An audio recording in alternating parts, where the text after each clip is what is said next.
Halo teman-teman sekalian, serta Bapak yang saya hormati, Bapak Dr. Muhammad Rizal, SE, MSI. Izinkan kami dari kelompok 5 mempresentasikan materi yang kami bawa, yaitu etika dan rahasia dagang. Sebelum masuk ke dalam materi, izinkan kami untuk memperkenalkan diri. Perkenalkan, saya moderator kelompok 5, Yohanes Kris, serta teman-teman saya yang ganteng dan kece. Halo, nama saya Niji. Nama saya Ishak Simbolon. Baik, itu saja perkenalan singkat dari kami. Mari kita masuk dalam materi. Materi pertama akan dijelaskan oleh saya. Poin pertama, dasar hukum dan proses. Berdasarkan UU nomor 30 tahun 2000 tentang rahasia dagang, pelanggaran rahasia dagang termasuk delik aduan. Artinya, proses hukum baru bisa dijalankan jika ada pengaduan dari pihak yang dirugikan.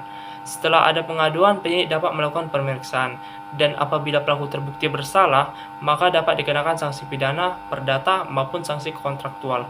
Hal ini memberikan kepastian hukum sekaligus menegaskan bahwa perlindungan rahasia dagang memiliki konsekuensi nyata. Rahasia dagang memiliki aset berharga.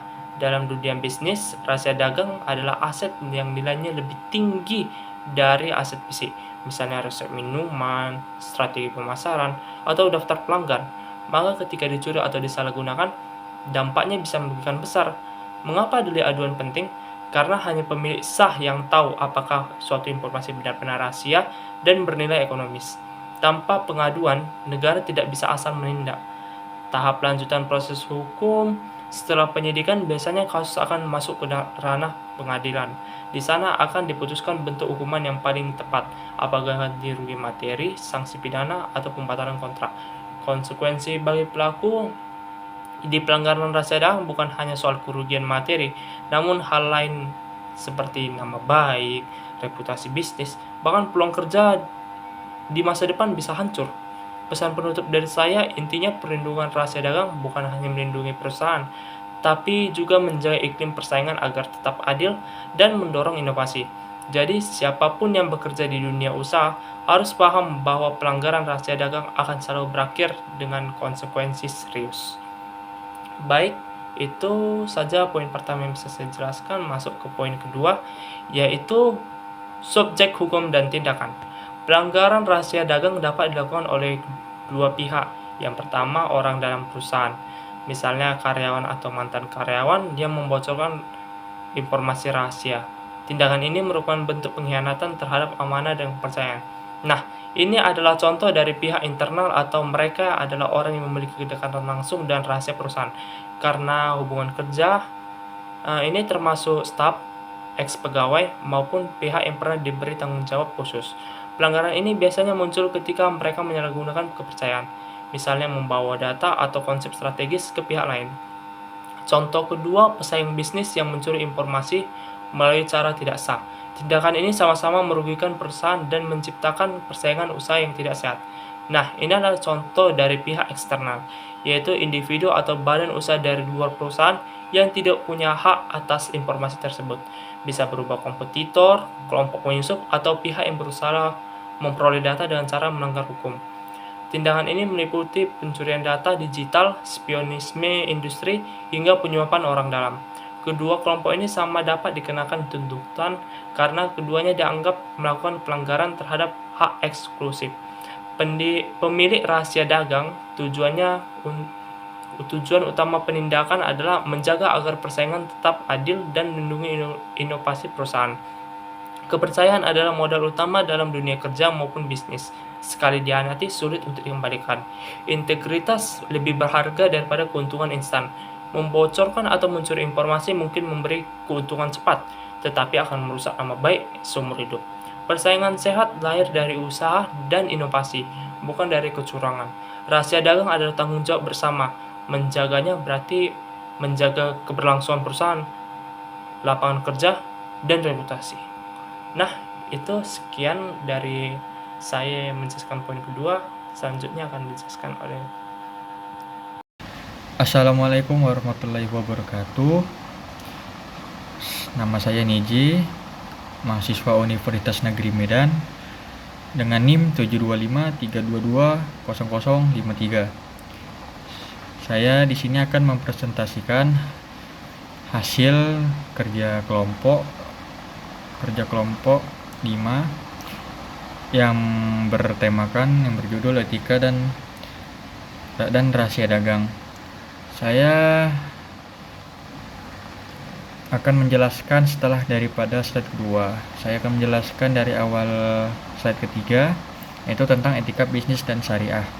Dalam perspektif syariah, rahasia dagang itu adalah amanah yang wajib dijaga. Jika dalam suatu perusahaan membocorkan rahasia, mereka pastinya melanggar dalam prinsip tauhid dalam Islam dan juga kejujuran dan amanah, dan mereka pastinya berbuat zalim kepada perusahaan yang tempat mereka kerja.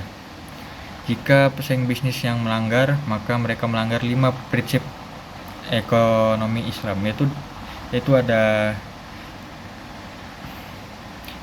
tauhid, keseimbangan, kehendak, bebas, tanggung jawab dan kebenaran. Di dalam Islam menekankan bahwasannya mencari rezeki itu harus melewati jalan yang halal, kerja keras, inovasi dan kreativitas, bukan daripada mencuri hasil karya orang lain. Itu adalah dari materi penjelasan etika bisnis syariah. Dan dalam unsur utama rahasia dagang itu dibagi menjadi 3. Ada yang bersifat rahasia, memiliki nilai ekonomi, dan juga dijaga upaya yang wajar. Saya akan menjelaskan ketiga daripada unsur utama rahasia dagang. Yang pertama itu bersifat rahasia. Dalam rahasia dagang, informasi rahasia itu pasti tidak diketahui oleh umum dan hanya diakses oleh pihak tertentu. Dan pastinya informasi yang didapatkan itu bukan sesuatu yang mudah diraih oleh publik, melainkan terbatas pada orang-orang di lingkup tertentu. Dan kedua yaitu memiliki nilai ekonomi. Informasi tersebut memberi manfaat finansial atau keunggulan kompetitif bagi pemiliknya. Dengan informasi itu, perusahaan dapat menjalankan usaha lebih efisien, meningkatkan keuntungan, atau menjaga posisinya di pasar. Yang ketiga yaitu dijaga dengan upaya yang wajar. Dalam pemilik rahasia dagang mengambil langkah yang cepat dan nyata untuk melindunginya. Misalnya, dalam perjanjian kerahasiaan, pembatasan akses hanya kepada pihak tertentu serta penggunaan sistem keamanan fisik maupun digital. Dan itu penjelasan dari ketiga unsur yang ada dijelaskan PPT tersebut. Dan selanjutnya yaitu adalah aspek-aspek rahasia dagang. Dan di sini saya akan menjelaskan beberapa penjelasannya secara singkat. Dalam rahasia dagang itu pastinya mencakup aspek-aspek, yaitu dimulai dari hukum, ekonomi, etika, dan perlindungan, dan lagi sosial. Hukum memberi kepastian ekonomi, menjaga nilai kompetitif. Etika menuntut kejujuran, perlindungan, dan aspek sosial menciptakan persaingan usaha yang sehat.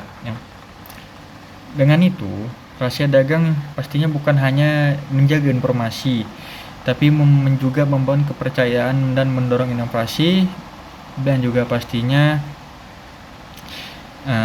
agar tidak terjadinya masalah dalam suatu persaingan usaha yang menyebabkan pasti adanya kerugian, tidak hanya ekonomi juga.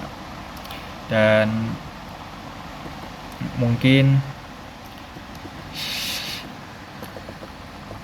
itu saja yang bisa saya sampaikan. Mohon maaf jika ada salah kata dalam saya menjelaskan kalimat dari ketiga slide yang dimulai dari etika bisnis syariah, unsur utamanya, dan juga aspek-aspeknya dalam rahasia etika dan rahasia dagang. Dan pemateri selanjutnya akan dijelaskan oleh teman saya. Sekian dari saya. Assalamualaikum warahmatullahi wabarakatuh. Baik, teman-teman, saya akan melanjutkan presentasi ini. Itu yang kelima, tujuan perlindungan. Yang pertama itu memberikan kepastian hukum bagi pemilik rahasia dagang sehingga haknya diakui dan dilindungi. Yang kedua, mencegah persaingan usaha tidak sehat, misalnya dengan pencurian atau pembocoran rahasia dagang. Yang ketiga, Mendorong inovasi dan investasi karena pelaku usaha merasa aman untuk mengembangkan teknologi, formula, atau strategi bisnis. Yang keempat itu menciptakan iklim bisnis yang sehat dan adil di mana persaingan dilakukan secara wajar dan etis. Yang kelima, melindungi nilai ekonomi perusahaan agar informasinya yang bernilai tidak dimanfaatkan pihak lain secara ilegal. Itu rahasia dagang dilindungi. Karena satu, perkembangan teknologi lahir banyak inovasi. Perkembangan teknologi membuat perusahaan berlomba menciptakan ide, formula, atau metode baru. Perlindungan dagang penting agar hasil inovasi tidak mudah ditiru atau dicuri pihak lain. Yang kedua, nilai ekonomi tinggi, risiko kebocoran besar. Informasi bisnis tertentu punya nilai ekonomi tinggi, misalnya resep, formula, atau strategi. Jika bocor, perusahaan bisa rugi besar karena pesaing dapat memanfaatkannya. Yang ketiga itu mendorong inovasi dan riset ataupun pengembangan. Dengan adanya perlindungan hukum, perusahaan lebih berani berinvestasi dalam riset dan pengembangan, disingkat dengan R&D, karena hasilnya aman dari pencurian. Yang keempat, alat hukum untuk melawan penyalahgunaan. Rahasia dagang dilindungi undang-undang agar pemilik punya dasar hukum menentui jika terjadi pencurian, penyalahgunaan, atau pengungkapan tanpa izin. Yang kelima itu menjaga keunggulan kompetitif. Rahasia dagang memberi keunggulan bersaing di pasar. Misalnya resep Coca-Cola, algoritma Google. Perlindungan membuat posisi perusahaan tetap kuat. Yang keenam, Indonesia wajib menyesuaikan dengan TRIPS Agreement atau WTO. Sebagai anggota WTO, Indonesia harus mengikuti standar internasional dalam melindungi hak kekayaan intelektual, termasuk rahasia dagang sesuai TRIPS Agreement. Di sini saya juga akan menjelaskan pandangan para ahli terhadap rahasia dagang. Yang pertama itu pandangan David L. Bridge menyebut rahasia dagang sebagai bentuk hak kepemilikan paling mendasar atas buah pikir manusia. Dia punya 2 poin tentang rahasia dagang. Yang pertama itu sifat rahasia dagang. Informasi yang dilindungi bukan sekedar rahasia biasa, tetapi harus memiliki nilai ekonomi bagi pemiliknya.